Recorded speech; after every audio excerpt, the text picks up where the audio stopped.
Kamala Harris. Let's have a good debate. Have fun. Thank you. Welcome to you both. You woke? Time to get up.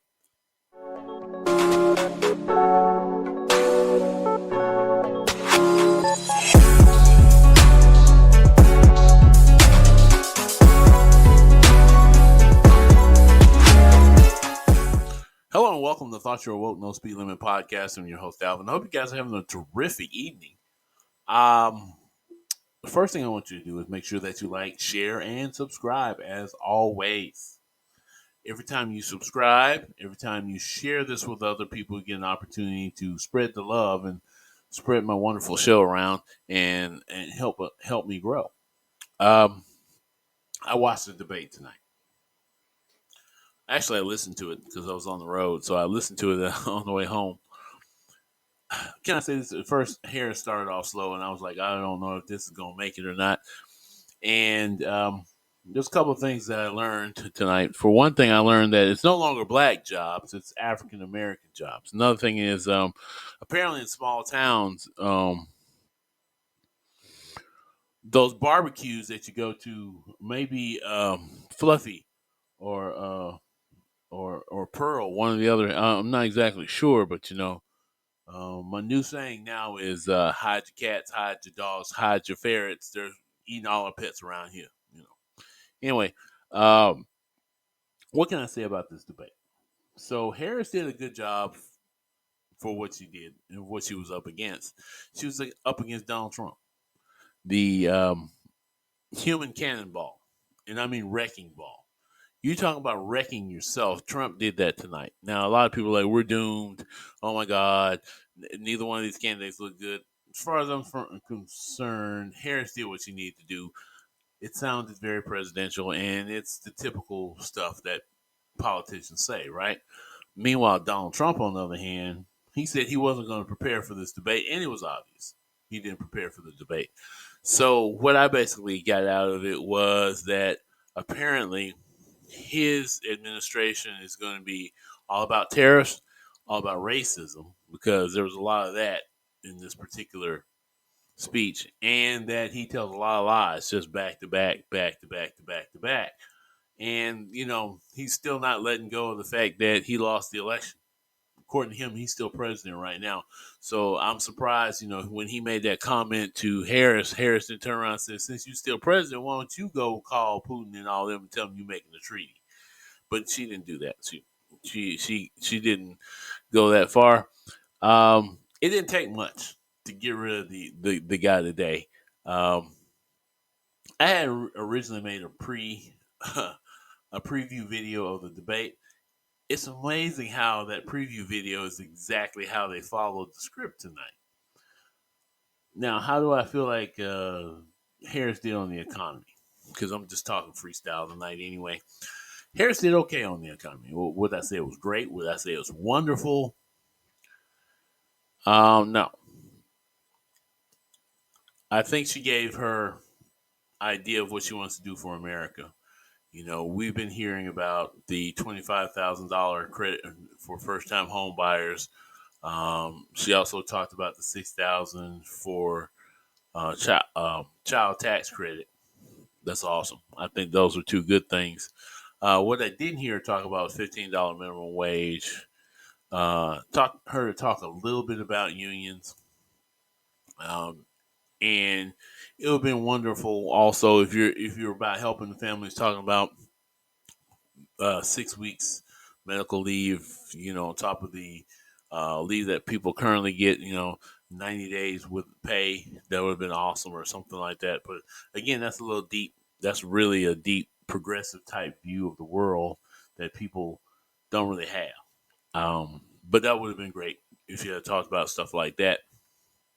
It would have even been great for me if she had brought up the George Floyd bill when all the racism was flying out of Trump's mouth, but she didn't bring it up. She did hit him where it hurts. And she said something else that I said true. If we weren't really want to talk, let's get back to the issues, because there wasn't a whole lot of talking about the issues. That was the one thing I noticed. Wasn't a whole lot of talking about the issues at all. It all became about Donald Trump and him becoming unhinged, talking about millions. His favorite word he doesn't really do math.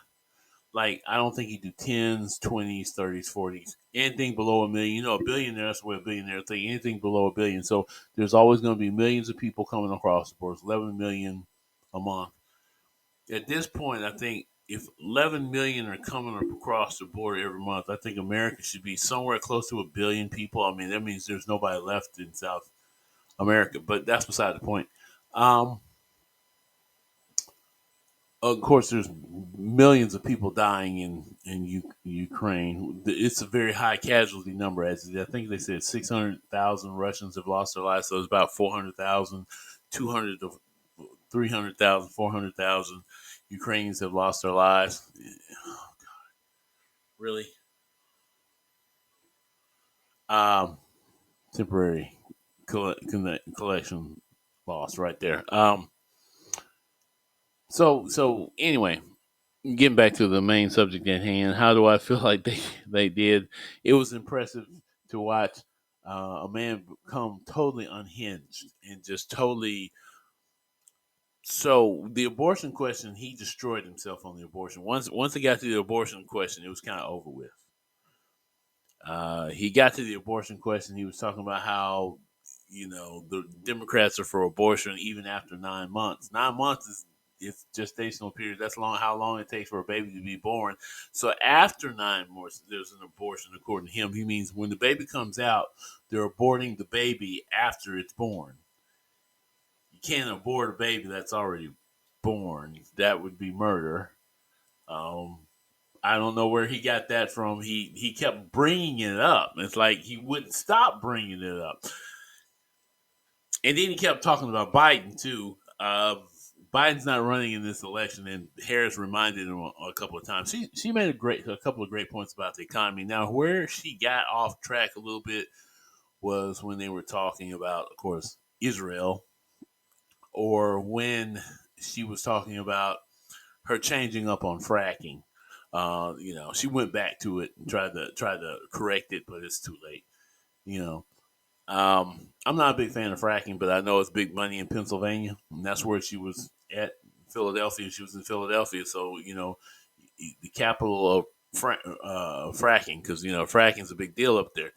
What people don't understand about that fracking process is that they use water, groundwater, drinking water. Now that water is polluted or contaminated after they use it to break up the rock, and I guess it's also used in the process of getting the fuel out of the rock, out of the shale rock, out of the ground. So that water is now contaminated. We already have water shortages in certain parts of the country. I just was listening to an article today about a city of Clark, Texas, right, right outside of Houston. The city is growing rapidly. It went from, I believe it was 30,000 people to 75,000 people. They're having to dig a new well. The only problem is the well says the water would be there for 50 years. The issue is not only is Clark using it, but the other towns around that are also growing have already dug into the same underground water. So that means 50 years is more like maybe 20, 10, or 10 years now. So they're running out of groundwater, but we're still doing fracking while we're worried about global warming. So in Texas' biggest problem is that's an oil country. Everything's about burning oil down there. So they're also seeing the hottest temperatures on record. I think the average temperature this year was 118 degrees. Now, that may have been some other time in history, but they said that's the hottest temperatures in history that's been ever recorded in recent history. So global warming is real. Meanwhile, Trump has promised that he's going to build all these coal burning and oil burning plants all over the United States. He's just going to just keep killing us like that, and then he's going to take down windmills. My thing is, we do need to diversify our energy source. So on that, Kamala Harris was right. We need to diversify wind power, solar. We still got oil and gas, but we're trying to cut down on the amount of oil and gas and our dependence on other countries for oil and gas. She tried to talk about that, how they're drilling more than they've been ever drilled in the past. We have more oil supply than we've ever had that come from the United States than foreign countries, which is true. Now the gas prices ain't got much better yet. They're getting better, but they go up and down. They fluctuate with the demand for it. And we got to forget there's a whole war still going on in Ukraine that affects gas because Russia's a big exporter. They're a member of OPEC. The fact that they're tied in with Saudi Arabia on that is a mess. And of course, OPEC likes to drop how many barrels they send out to the world so they can keep their profits in their pocket. And so that becomes an issue for here in the United States because we have to kind of meet the demands in other places. And so then our prices go up too.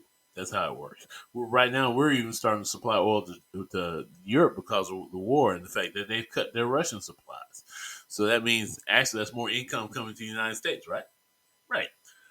Um, and I know I'm not really talking about the debate when I talk about stuff like that, but basically, I feel like with this debate, it's a feeling. It's like I started laughing. At first, I was a little angry because the first thing that come out of Donald Trump's mouth is, of course, the whole border thing. The immigrants are coming to this Trump country and they're taking African American and Latino jobs. They're taking those. Well, he said African American instead of black jobs. So they're taking African and Latino jobs. But the problem with that whole concept, and she didn't. This is what made me mad with her is that she didn't come down on that. I know somebody. I know a cousin right now, and she's a manager of a major telecommunication company. I know other people who are doctors and lawyers, and I know black people who, like me, do medical work, right? Or who have been in some other fields other than what he's calling black jobs. This is always about low skill. It's always about insulting people of color. Okay, so not only with the dog comment and insult to people of color, so was this whole thing about black jobs. You know, it's just like low wage jobs. Low wage jobs are entry level jobs. So if you come to the United States and you don't, a lot of people come to the United States. Some people don't have a lot of skills, so or they don't speak English very well, so they enter on the entry level jobs. They may be janitors. They may work um, whatever hard job you can think of. They're out there. They might get in construction. That's where they go. That's a lower level job, but according to them, or they may be even work in the farming industry or in chicken plants or somewhere like that. Oh, they're taking black jobs. Black people aren't running to work. We like chicken. Don't get me wrong. Black people like chicken, but we're not running to go to a chicken plant to work. We're not running to do janitorial work, even though there are black people who still do janitorial work. Um, I wonder about black people. Say, I see black jobs going out the door. Do you? I mean, I'm hired. I work. I know a lot of black people that work where I work. I know black people who work in other places. I don't get this whole thing about they're taking black jobs. Okay, African. Let me correct that. African American jobs, because that's what he said. They're taking African American jobs now, and they're eating your dogs and your cats and your ferrets.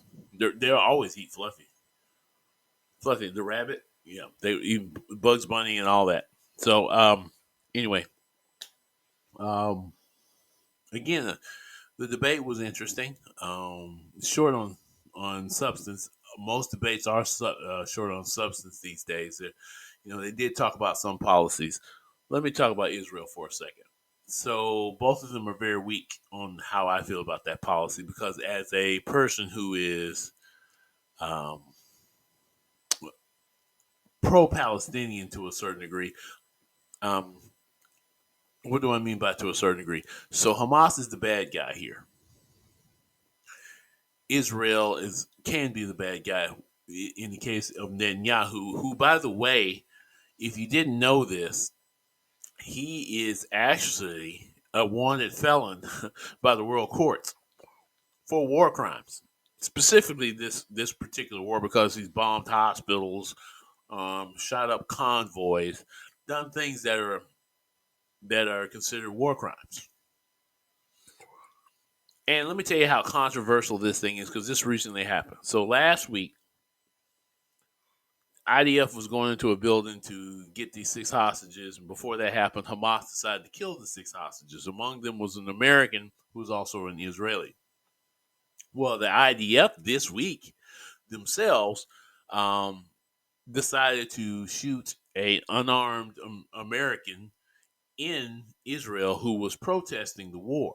but they were protesting in Israel. It was a peaceful protest. It wasn't like they claimed there were rock throwing. According to witnesses, there was no rock throwing. And in fact, the protest was over and people were getting ready to leave when bullets started flying. So an American who was also a Turkish American, because there's a lot of people in the world that have dual citizenship, died. So an American has died on either side of this war. I mean, on either side of this conflict, however you want to say it. She was not a Palestinian, so she was not, she wasn't working, but she was Turkish, which may mean that she was Muslim. She could be a Turkish Christian. She could be a Turkish Jew.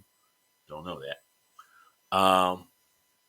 But she was also American, and she was over there protesting the war in Israel somewhere, probably in Tel Aviv or one of the other cities over there. And she was protesting. She died. The other guy, like I said, he was in the custody of Hamas. He was an American. He was Israeli. It's a complicated thing. But at the same time, we're talking about Harris here. Harris talking about we need to do this within the rule of law and all these other things. Meanwhile, you're just constantly giving Israel the weapons to do things outside of what they need to do. So we're spending billions of dollars to drop bombs on people, Palestinians, women, and children who have nothing to do with the war because they're dropping bombs on camps where the refugees are. They're literally dropping bombs on refugee camps. They're occupying refugee camps. They're killing members of the convoy. They also have security in the convoy, like people who are armed, because you're going into places where people are basically in absolute chaos, and they'll just run up to the trucks and try to take the truck. So you got to have your armed guards. Well, they kill them the IDF will kill them. And I felt like Harris didn't really give a good answer on that. She's talking about, well, you can keep demanding something, but if you don't have a plan, like you don't say, well, I'm going to have to tell Israel I'm cutting your weapons off, or I'm going to tell Hamas we're cutting off any of these humanitarian supplies we're giving. We're not telling these people, then the way they feel is like, I can do whatever I want to do. You're just talking out both sides of your neck. And that's the way I feel about Harris and Biden in this whole Israeli situation. Now, when it comes to Trump, his whole thing is damn the Hamas, damn the Palestinian people. We want our hostages back, and we'll make it even worse because we'll come in there and we'll start bombing too. We'll just join in with Israel because we're 100% behind Israel. Israel can never do any wrong because it says so in the Bible. Just get behind Israel. Actually, it doesn't, but that's what we think it says. So I had an issue with that particular part of the conversation.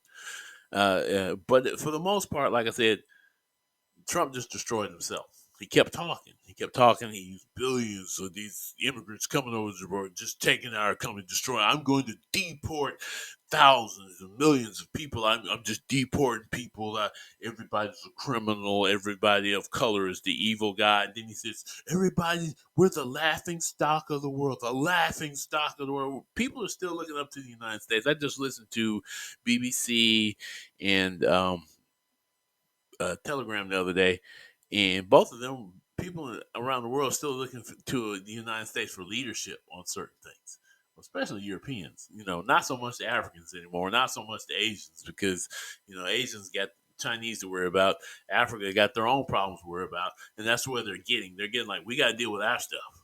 We glad the United States want to help us, or we'll go somewhere else. That's just the way it is in the world now. But we're not the laughing stock of the world. It's just people are waking up to the fact that they got to understand America ain't always the big guy on the block anymore. And America has to wake up to that, and that's part of the problem. Now, we know that, and Harrison said it that way, but she tried to say positive. She kept trying to say positive and reinforcing things while Trump kept on talking about how the world's falling apart. And it's funny to go look at some of the comments online. A lot of people are just making fun of Trump and the stuff he said. On the other side, there are people who are really saying the world is over because Trump did such a bad job. Oh, the world's over. There ain't nobody to vote for. Ain't nobody. Well, to me, tonight, Harris showed that she was competent enough to be president of the United States, whereas Trump is like, he's just an unhinged, I don't know what that is. And then there was something else I said at the beginning of this. If a boxer doesn't train for a fight, if he sits around all day and eats McDonald's and Big Macs and decides he's just going to lumber around and talk to his friends and go play golf instead of going to the gym, working out and sparring and jogging and getting himself in shape for the fight, guess what happens when he gets in the ring?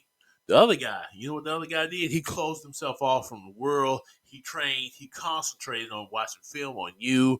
He did all the work it takes. He was in the boxing ring. He was in there every day getting his workout on. Gets in the ring with you and knocks you out in the first round. And that's pretty much what happened to Trump. Trump said he ain't had to work out for this. He's got experience. He's done debate after debate. He's never had a problem. He lost the debate last year to Biden. I mean, the last time around to Biden, who this time wasn't quite himself. He's older. He was sick that day. I'll give him that. But he's older. So he wasn't quite himself. He's a slow talker. He's an older guy. And it's tired sometimes when he gets up there. And that gave, to be honest with you, Trump was unhinged then. But the unhinged this time didn't work because there's a person there who's the exact opposite of you. And Harris was that person. And all Trump did was become more and more unhinged as it went along. And, racism flied out. Now, here's where one of those points that Harris hit big on, and it just brought out the full blow Trump thing. So the Central Park 5. Everybody knows about it. If you're black, you know about the Central Park 5. I'm going to say every black person does. But that case was about 5 young men who originally was accused of raping a woman in the park. They were young. They were hanging out in the park, but they didn't know anything about this whole incident that happened in the first place. So they all were forced to plead guilty in court, and so they all went to jail for it for a little while before the real person turned himself in or was discovered, and the woman was found to not really know anything about the 5 boys that she claimed that were responsible for raping her. So they then, pled not guilty, and their charges were dropped. However, Trump continued to campaign against these guys, and they deserve to go to jail because apparently somebody died or something like that, and they said, well, they deserve death penalty. Even after it was over with, Trump was still going on this. So when Harris brought that up this time, he said, oh, yeah, well, they pled guilty. But then all of a sudden they said they were innocent. All of a sudden they said they were innocent. Well, they pled guilty before that, though. And maybe the problem with that was he should have said, well, when I put that ad out, they had pled guilty to this particular crime, and I felt they deserved the death penalty. That's not what he said. What he said was, and it has a different effect, by the way. He said they were guilty. Then all of a sudden they pled innocent. Like they're guilty. Like they're still guilty in his eyes. That put a ire on me because these guys were wrongfully accused of this particular crime. And it's factual that they were wrongfully accused. They did find that someone else had committed the crime. And he still, to this day, is saying they're guilty. And he got up there on a hot mic with millions of people watching saying, he's still guilty. And here's the other thing he destroyed himself on. I posted this on my Facebook account, so if y'all want to see, I put it on there. Other than the constant pets and the killing the live babies, he said that he admitted that his tariffs caused the inflation. And a lot of you guys who don't really pay attention to politics really well should have paid attention to what he said. He also said something about Afghanistan. I'll talk about that in a minute. He said Biden decided to keep my tariffs. And they couldn't handle it. That's why the inflation got out of hand. Well, you put the tariffs in place, Trump. And those Trump tariffs cause prices to inflate. Cause a problem in the markets. Yep. You admitted that you caused the inflation, that Biden's been trying to fight that inflation ever since. Now, I feel the same way about tariffs. Like, if it's against China, cool. But against everybody else, you need to drop those tariffs. That's, I think they did drop some of them, but there were some of them they kept, like the Chinese tariffs. They kept those tariffs. Now, he's talking about raising them even higher, raising them 20%. Then he had the nerve to say, I'm going to get them to pay for it. Lie number one, because it's the same lie he told about the wall. He said, I'm going to get the Mexicans to pay for the wall. And every freaking idiot that voted for him, okay, not everybody was an idiot, but a lot of the people that voted for him either ignored the fact that that was a lie or really believed that he was going to get the Mexicans to pay for it. So this same thing with the tariffs. He thinks he's going to get the Chinese for it. It's going to help the United States because they're going to get. It does nothing of the sort. All it is it gets past the consumer so that further increases inflation. That's all that happens to on the tariff. So before I get done here, I in conclusion, I think this was probably the best debate that Harris had. It'd probably give her a bump, maybe not, because most of y'all are already decided or undecided or whatever kind of BS. I really don't understand where people are right now. It's hard to gauge some of y'all. On the black side, I kind of know why people think the way they do, but it's selfish and it ain't got nothing to do with reality check. Reality check is she's a good president. If you want to make it in America, you ain't going to make it under Trump. Not with the one he's planning. And yes, Project 2025 is real. Because J.D. Vance wrote the foreword to the daggone book when he's saying he don't know. And she should have brought that up, by the way. She did not bring that up. J.D. Vance wrote the foreword to the Project 2025 book. So J.D. Vance is one of them. His boy Carson is one of them. There are some of his other cabinet members that had something to do with it. But anyway, I've been talking for a long time. Y'all have a peaceful night. And remember, like, share, and subscribe. You have been listening to Thought You Were Woke, No Speed Limit Podcast.